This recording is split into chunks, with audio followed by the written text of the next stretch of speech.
আল্লাহর নবী সাল্লাল্লাহু আলাইহি ওয়াসাল্লাম একবার সাহাবায়ে কেরামদেরকে নিয়ে বসা। সাহাবায়ে কেরাম আল্লাহর নবী সাল্লাল্লাহু আলাইহি ওয়াসাল্লামের দরবারে এসে হাজির হয়ে গেলেন। রাহমাতাল লিল আলামিন নবী আলাইহিস সালাতু ওয়াসসালাম বনি ইসরাইলের একজন লোক ছিলেন, সেই লোকের জীবন কাহিনী শোনাইতেছেন। বনি ইসরাইলের একজন লোক ছিলেন আবেদ।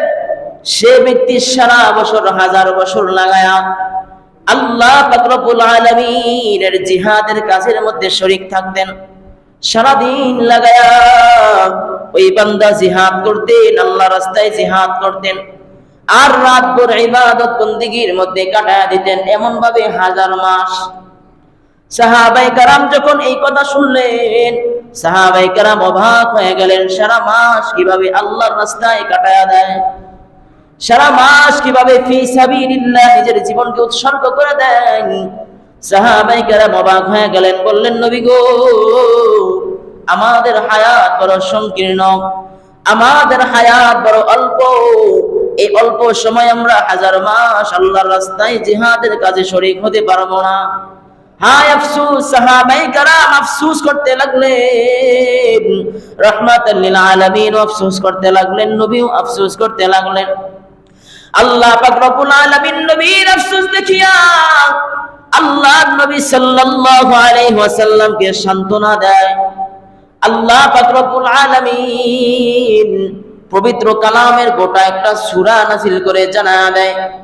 আল্লাহ পাক রব্বুল আলামিন বলেন, ইন্না আনজালনাহু ফি লাইলাতিল কদর। হে নবী, ইন্না আনজালনাহু ফি লাইলাতিল কদর, আমি লাইলাতুল কদর রাত্রিতে কোরআন নাযিল করছি। বলেন সুবহানাল্লাহ। আল্লাহ বলেন লাইলাতুল কদরে আমি কোরআন নাযিল করলাম। ওয়া মা আদরাকা মা লাইলাতুল কদর। নবীকে আল্লাহ প্রশ্ন করেন, নবী গো, আপনি কি জানেন লাইলাতুল কদর কি? আপনি কি জানেন লাইলাতুল কদর কি? আল্লাহর নবী সাল্লাল্লাহু আলাইহি ওয়াসাল্লাম চুপ করে রইলেন, কোনো আওয়াজ নাই। আল্লাহ জানায়া দেয়, লাইলাতুল কদরি খায়রুম মিন আলফি শাহর। লাইলাতুল কদর হলো হাজার মাস থেকে উত্তম একটি রাত্র। বলেন সুবহানাল্লাহ। লাইলাতুল কদর হলো হাজার মাস থেকে উত্তম।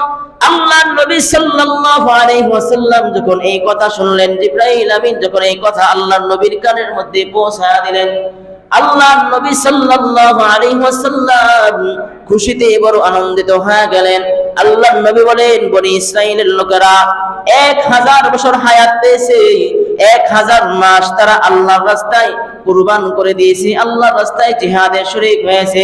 আর আমার কোন উম্মত যদি লাইলাতুল কদর রাত্রিতে ইবাদত করে, তাহলে আল্লাহ তার আমলনামায় 1000 মাস ইবাদত করার সওয়াব দিয়া দিবে। বলেন সুবহানাল্লাহ। 1000 মাস ইবাদত করলে যে সওয়াব আল্লাহ আমলনামায় দেয়, লাইলাতুল কদর রাত্রিতে যদি কেউ ইবাদতের মধ্যে কাটায়, তাহলে সেই পরিমাণ সওয়াব আল্লাহ তার আমলনামায় দেয়।